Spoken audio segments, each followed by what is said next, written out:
On this episode of 427 Motorsports, me and Ryan are taking a road trip all the way down to the bottom of Kerry, which is at the bottom of the country, to deliver this 129 SL, which I just sold, to somebody who hasn't seen it yet. This should be fun.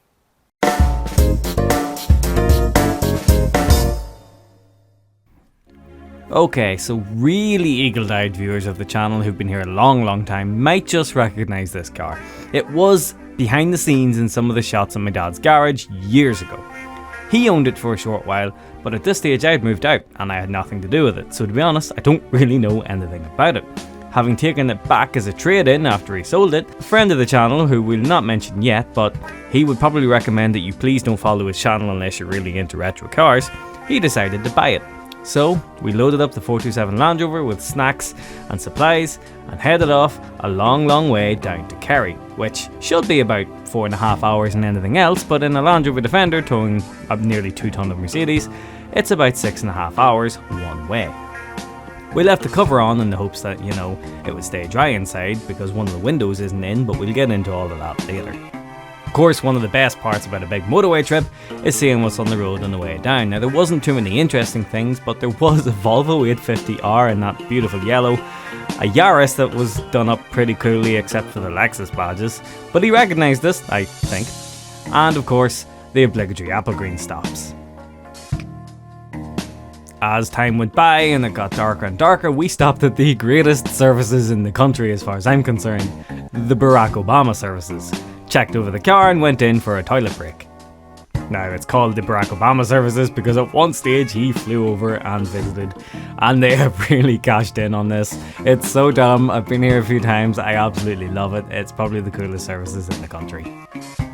So, hoping there wouldn't be a bad moon rising, we headed back out on the road for the last leg of the trip, in the pissing rain and in heavy winds, which meant we were slowed down even more to about 50 miles per hour. At around 20 to 1, we landed at the Airbnb that Aaron had kindly picked out for us, and I have to say, it was lovely. The fellow was really nice, and we had the best night's sleep ever.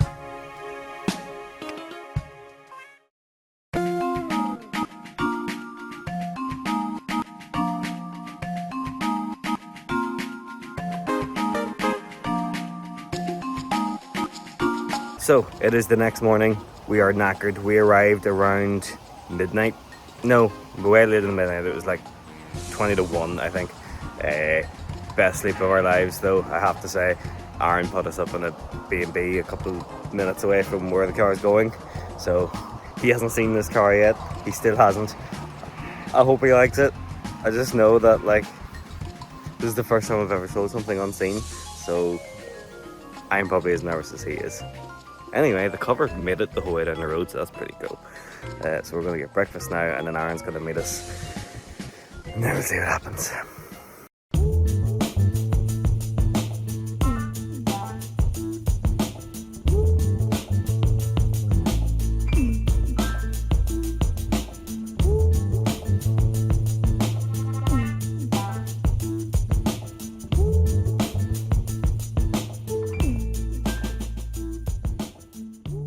And after 6.5 hours in a lovely Land Rover that didn't kill my ears at all, but one hell of a good sleep in the B&B, we've made it to Kerry. And there's things around me that you wouldn't normally see in a 427 video.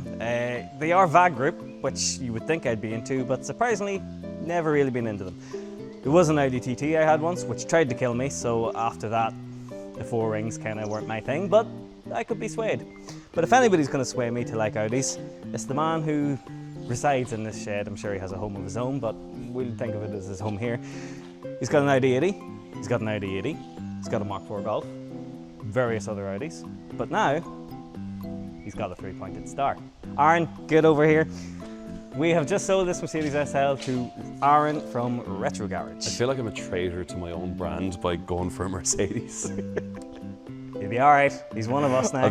I'll be okay. But do you know what, it's one of those cars that just, I don't know, just got tempted by, and when I saw your story I was like, I need to have that. I need to be the person to kind of save that car, because that's kind of what I do. I save old cars that have been abandoned and forgotten, which describes what's behind us and what's in front of us as well.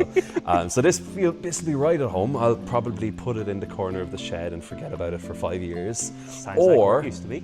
Or I will spend every waking hour making sure that this gets back on the road before Ireland loses its 3 days of sunshine. So that I can, because I know the roof doesn't work, so... yeah, we got that out of the way. It's an R129, so I know the roof is not going to work, so I may as well try use it the 3 days we actually have sunshine and not have to worry about the roof, and then put it back in here, put a hard top back on it, and hope that the swallows don't do their business on it. So, the fun fact about this, as I said at the start of the video, is that Aaron hasn't really seen this car. Yeah. But neither have I, despite the fact that it's been in my dad's garage for years. He sold it and then sold it again, and then I wound up with it now, and I didn't want it, but thankfully Aaron did. So I thought it'd be interesting if, and this is genuine, we both looked around it for the first time. So, let's get started. This is one of those stressful moments. I have a flight in like 3 hours, yeah. This is one of those points where I'm like, it's been a busy couple of weeks, and I've actually been really looking forward to this moment, because it's my birthday on Sunday, so this is like, or tomorrow, so this is like my pre-birthday, present to myself. I'm pretty sure maybe 20-year-old Aaron would have seen myself going into my 30s with something different and not a 129, but maybe it did too. Get very stressed, and I know there's an empty trailer going back up to your place. It's staying here. Before he looks at it too much, let's have a skim then. No, I will say, I am super, super excited about this. So, I should also say, it was a bit of a clickbait, but it's true. This is probably the single cheapest R129 you could buy. Let's be realistic Until the point where I go to sell this car and all of these videos will disappear. And tell me, Aaron, what was your buying advice from your friends about this? Don't. Yeah. So, we'll start at the front and work our way back. So this R129 SL is the first year of the R129. It came out in 1990. There might have been some 89s, but it's kind of like the Mark 1 MX-5 in that regard. This is the lowest spec they came in. And what's interesting about this is that it's the lowest spec of SL, but it would have been the highest spec of 124. The 3-litre straight 6 was kind of, other than your AMGs and your Hammers and all. I don't like the fact that you're calling my car base spec. It's blue leather interior. Not quite base spec, but it's blue leather interior. Blue leather interior is peak. I don't give it, like, it's not going to be a 5-cylinder turbo, so at the end of the day, all of this is going to be This is true. It's also not a TDI, so I'm kind of like, what are we even doing here? But whatever. It's funny you say that, because when we bought this, somebody stuck a V12 badge in the back. We thought it was a V12. We couldn't get it, and it was half a V12. When you told me about this car, and when I found out about it, this was like that peak, like, do you know when someone tells you about something and you just hope it's the best it can be? So you're like, oh, it's a 300 SL. And I'm like, yeah, he's just leaving out the fact that it's a 24 valve. He's just not mentioning that fact. It goes without saying. So I didn't say it. And obviously, like, having that Cosworth name mentioned with the 24 valve would be cool. Which never said Cosworth in the name. It didn't, but you know what I mean. It was Cosworth developed. I'm thinking of my audience. Yeah, fair, sorry. Your audience and my audience might be different. So, this is/was a healthy running engine. Now, what I will say is, I wouldn't be standing here right now if I wasn't confident in it, because we'd have chucked it off the trailer and hightailed it out of here before we got a chance to look at it if I wasn't confident in it. So this was a running and driving happy vehicle.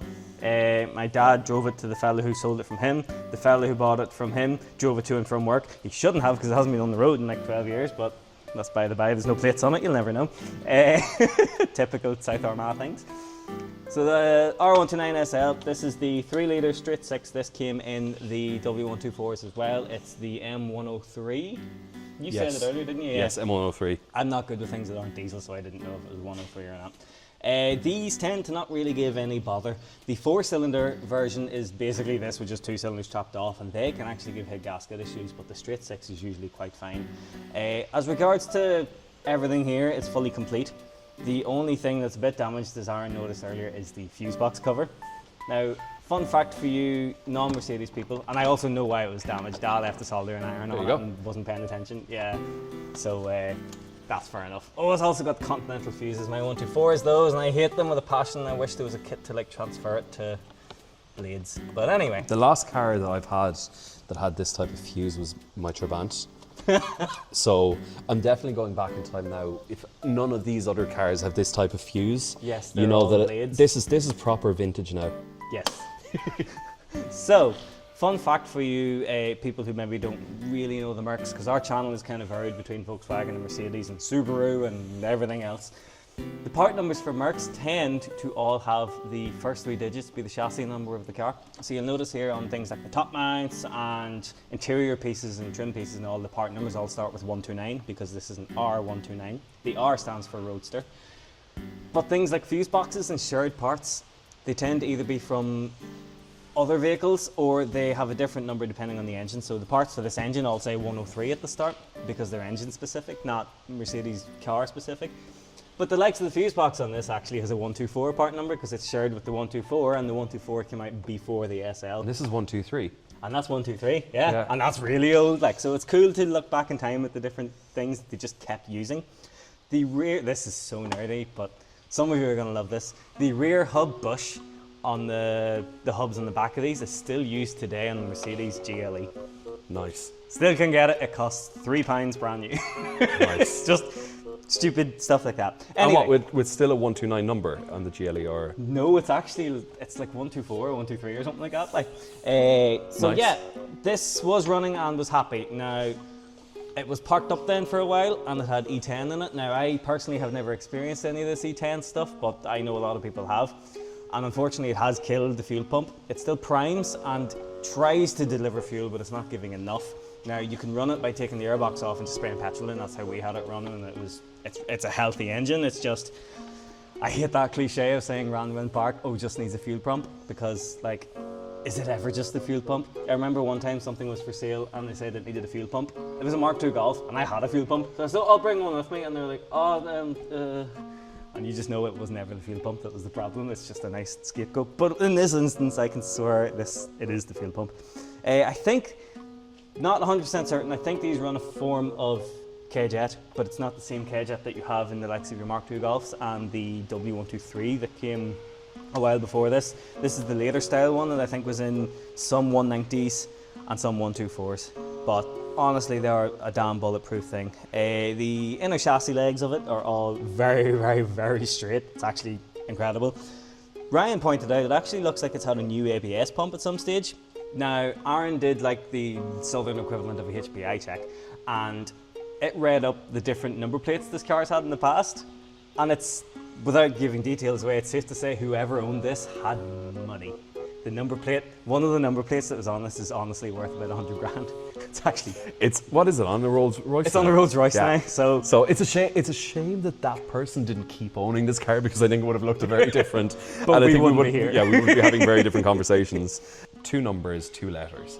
We'll announce it in like a future video and stuff once. all yeah, this once is things done. are cleared and all And the for the rest. fun of it, I might stick that plate on for a video, That would be fair enough. See how that just goes. privately. Yes. Oh, one of his private videos.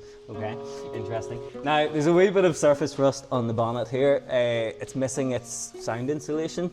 I think you can still get these from the likes of Miley or Febby or whoever. I know the 124 one's still available from Febby, and I find as a rule of thumb, if one company does it, somebody else does it too. And Mila is really good for all of those car parts. So Yeah, I tend to use them a lot. The part that Aaron probably bought the car for.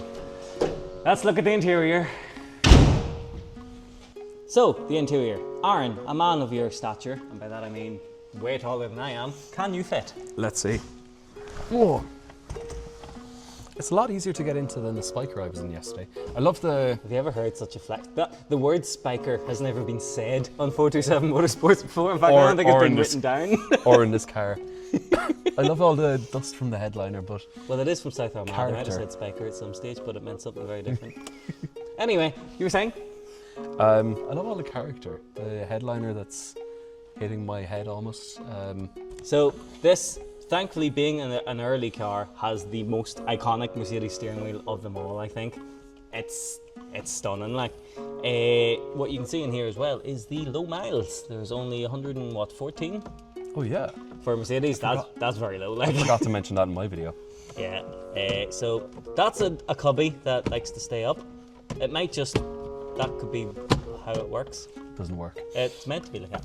It could be that latch, the button there, because the buttons are a bit sticky. Anyway, so with the interior, Dad had to strip some of it out because there was a water leak at one stage and it had corroded all of the electronics under the seats. So the seats are electric, believe it or not, fancy. Nice. But all of the relays and comfort modules and stuff were all fried. So Dad actually, against my better judgment, went to a fella who breaks Mercedes, who I really don't like. And I'll not say who he is, but it's a type of Volkswagen engine in his name. And he screwed me over one time. I'll never like him again. Anyway, Dad went to him and gave him money for a control module and got them all working again. So they did work. Whether they still work is another thing. They did work. They definitely Okay. did work because they have new parts. Okay. Where else are we? So the R129 has amazing storage capabilities for a convertible. It's actually mad. You've got your 2 glove boxes. You've got that one. Technically, that one above the vent there is like another kind of glove box. Then you have your center console. Now, the thing about Mercedes versus, honestly, probably Audi is Mercedes are really stingy. Like, almost everything is an optional extra. Like, you get bugger all as standard. Like, so somebody has spec'd this up enough to have quite a bit in it. I know you were saying I said it's base spec, but base spec Mercedes is really base spec. They optioned the headlight wipers, which weren't standard either. Don't really know why they'd have optioned those. Ah well. It's currently got 20 litres of super. Nice. Because we thought we would try and flush the pump a bit, see if it would help. But that's my luck penny to you, 20 quid or 20 litres of super. She's the automatic because I think any man that buys a manual Mercedes needs his head looked at, quite frankly. They are not a good manual. And I'll get hate in the comments for saying that, but I don't care. I've driven enough of them and I didn't like any of them. I've made it stuck in park. You need to turn the key. Oh, There you go. Put your foot in the brake as well, sometimes Ah. helps. getting used to this now. Yeah.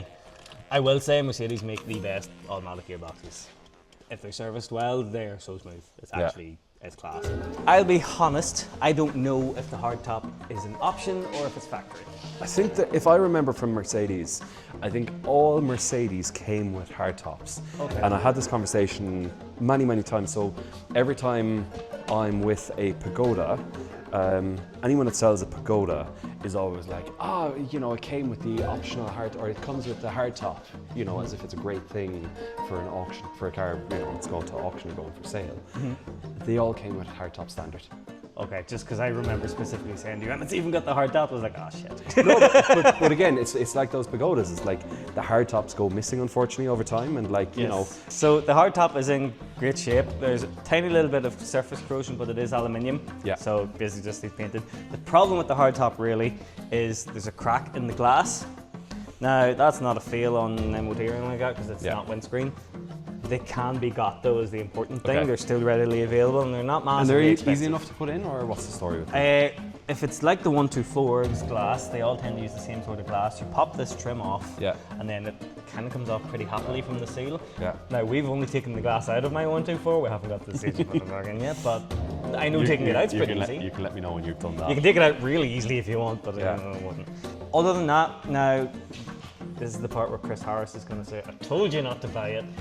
The roof doesn't work. Yeah. When you say it doesn't work, So I tried to find a video. I could have swore we took a video.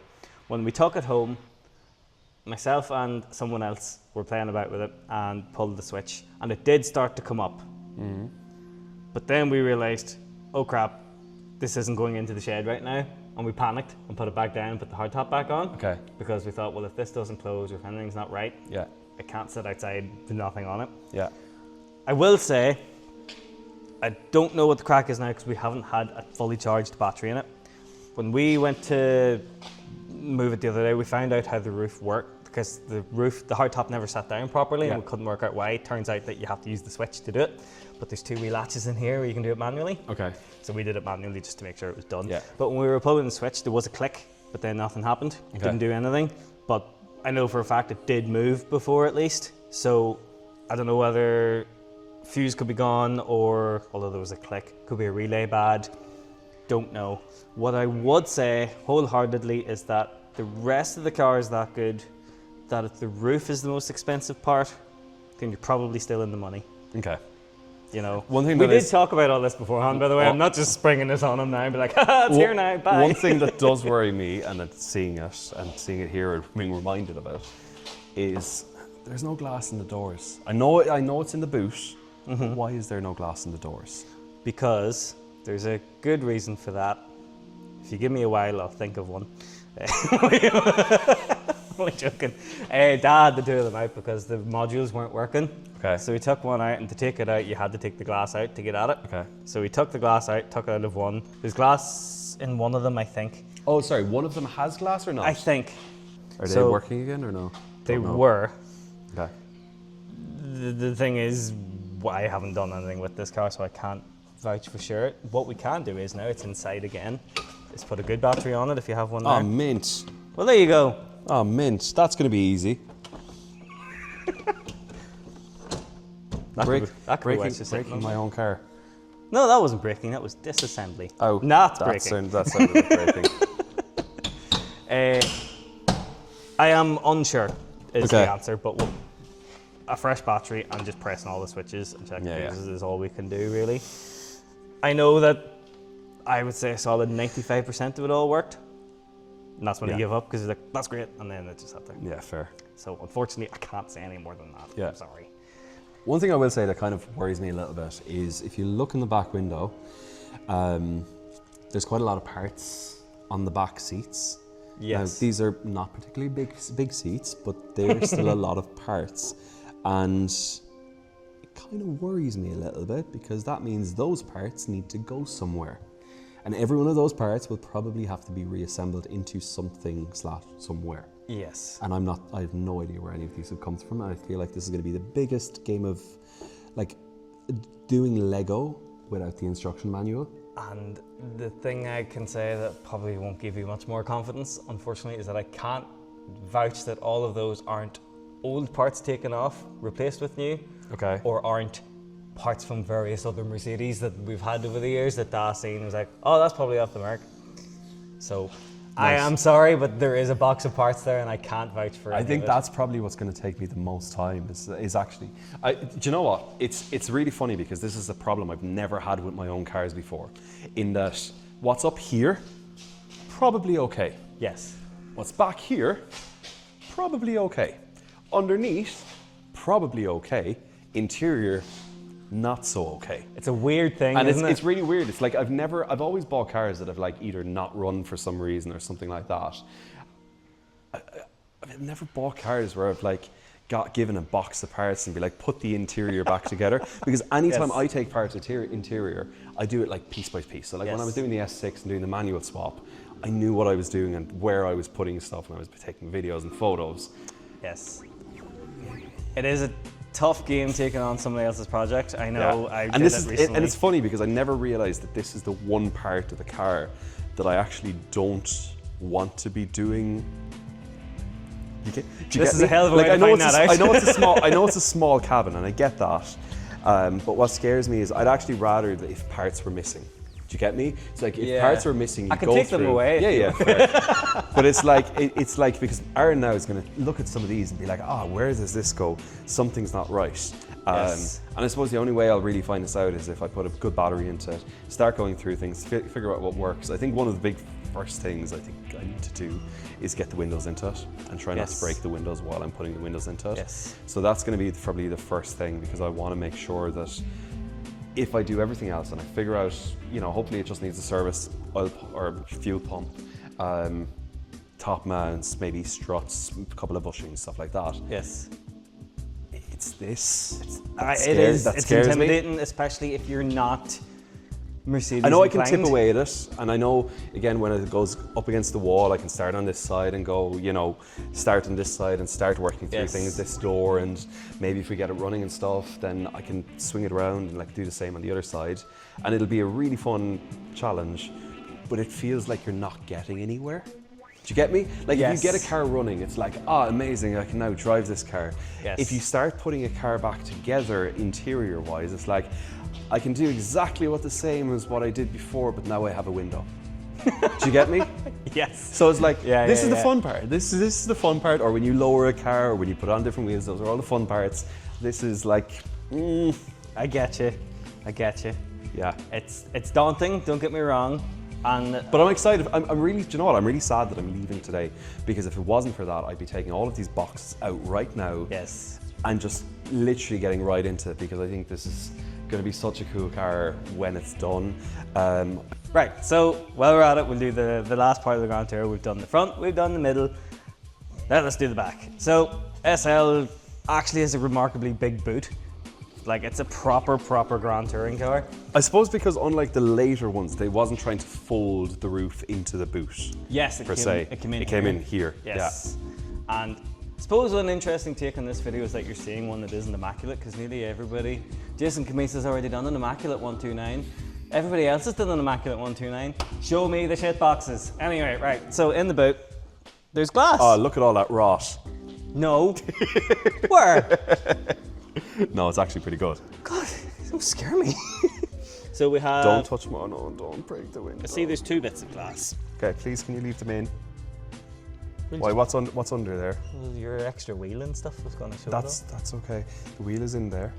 Jesus, boy, you've some nerves on you. I've no. Big scared head on you. I know. I don't want the. Okay, well then we'll I not don't look want the at glass spare to wheel. break. Of all things. Here's something cool. It's got the original jack. Now, some of you will be looking at this the same, but that's got a 124 on the side. Don't care. It says R129 on the part number, so that's a 129 jack. There's a brand new battery with it. Needs charged, so it was brand new at one stage. It's too long new now. These are all of your vacuum hoses in the back. They're all in really good shape. Okay, because nice. it doesn't Are they buy for the any roof? grid. They will be roof. They'll be no. I think the roof is hydraulic. They'll Yeah. be central locking and stuff like that. Yeah. And then just plugs and things. There's a module for something. I think that could be. Is there a floor mat in it, or what's this? Or is there a floor mat So- section missing here? If I was allowed to take the glass out, I'd show you. But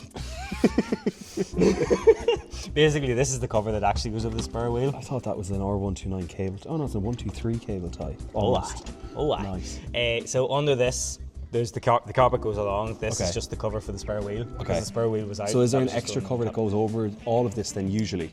So the spare wheel, then this, Yeah. then this carpet here that you can see here Yeah. goes Okay. over that. Ah, okay. So like the carpet is there. This is all just sitting on top of the carpet, which is why I was going to take it all out. Ah, okay. So, okay, great. That's another thing I don't need to get. Exactly. And there's another fuse box in here. Nice. So that's what I mean. Like everything could be fuses and stuff because there's so fucking Yeah. many fuses. In Can here, I just? Is this like one of those latches that Yeah. if you put someone in the boot that they'd be able to get Yes. out? because the Germans won't stand for kidnapping. Well, that's more. I think that was Kidnapping. more. I think the Americans more so kind of like pushed that they needed to do that. Pushed for the whole, oh, don't kidnap me. Okay. Yeah. Okay. Yeah. Warning triangle here, which pops off and then can be set on the road. That flips around. Do you know one of my favorite things about old German cars though is the go. fact that does this open any further? No, That German cars. There's no service position on the boot, sadly. German cars have the warning triangle in such a way that if you even just open the boot, You're safe. you're safe. It's the same on the S6 outside, and I think it's just so cool. It's like, yeah. Much like me, you're doing some automotive archaeology, and I've noticed some interesting things in here. There's a Stella glass box. There's no glass, I'm sorry. That, do you know what? That actually scares me more. Like, I think do you know this is from the fella that bought it from my Okay, dad. fair. I don't think that's owned by the guy who now has the the two numbers, 2-letter plate. It's funny that you type. say that because there's something else that definitely doesn't belong to Hidden. There's some buckfast in the back. Now, again, this is not my dad's. What I picture is the fella who bought this from my dad was about our age. Yeah. He had this in his garage. Undo, Control Z, Command Z. I picture him sitting in the garage in his SL, just drinking. Yeah, that's what. It's a do you know vibe, what? like- POV. It's 1990. You've bought an SL and you're drinking Buckfast. Spent all your money in the yeah. SL, that's why. Other than that, there's your toolkit bag, Okay. battery clamp. That Nice. is a weird bit of kit. that, isn't it? Multi-spanner, multi-socket. Yeah, thing. there's like a bar thing that the spanners and all for it are in there. Like, it's actually fairly well kitted. Like, Nice. that's nice. the emergency spanner for undoing the roof. Oh, nice. And Is if it I in had known there? that was there, for God's sake, yeah, we used a fucking pair of vice grips. Oh, mint. So there's 2 clamps in here. We cable tied them shut Yeah. because we thought we're not taking the chance of this roof coming Yeah. off. So we're like, right, clamp that on. You put that on and you clamp down, and Oh, that mint. lifts your hardtop off without the Sweet. hydraulics working. presents. I really wish we knew that was in there because we were like, how the hell are we going to get this thing open or latched down? Because the 10 spanners we have all don't fit. It's just a 10, but it's a narrow 10. So that's all there. Like, it's a really complete car, like to the point where it even has that. It tells you what to do. It has the instructions, so I get a shot of that, like lifting the bar and all the rest. It's class, like. So, like, honestly, like, I'm more than happy some weekend that you're free, which never happens, as I've come to learn. Some weekend you're free. You're more than welcome to come down during a weekday. Class when I'm at work. I was going to say, no, honestly, some weekend I'll happily come down and we'll sit and go through the parts together. Yeah, 100%. And so you don't feel like you've been stung. That's all I care about. Yeah, I'll know when I'm back in Ireland and having a proper look through the car. I'm blocking him and everything. Yeah. I was going to say I know where you live, but I don't. No, but you've been invited numerous times, so. But yeah, I'll have to call up to your place, visit your place, check it all out. And I probably need to head off for that flight soon. Yes. But I wish I was heading off on this. I think peak Sherry Lady kind of car. And I'm really sad there's no radio in it. Like, yeah, I need to find a good radio old would be school. the least of my concerns, but fair enough. Orange indicators, radio, mint. And on that note, yes, thank you so much for watching if you've watched this far. I was going to say go and follow Aaron. You probably already are, but I'll put his thing at the bottom anyway. What I should be saying is follow us, because you're probably not really. You come from him, you haven't come from us. But thank you so much for watching. Like, subscribe, all that sort of stuff. And thank you for selling me this car. You sure you're happy? Yeah, thank you. Okay, good. It is what it is. It's going to be a cool project. I'm really, really excited to get stuck into it. It's the first Merc.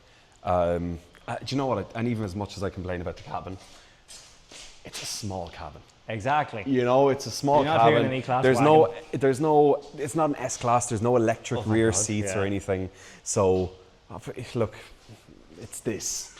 And if I can't manage this somehow, Yeah. I'd be quite worried. I'm going to copy your optimism and say, yeah, sure, it's only a wee small cabin. It'll be fine. Yeah, it's Anyway. it's a Merc. I wish it was an Audi, but it's a Merc. Anyway, thank you so much for watching. I've been Tomo. This is 427 Motorsports. Good luck.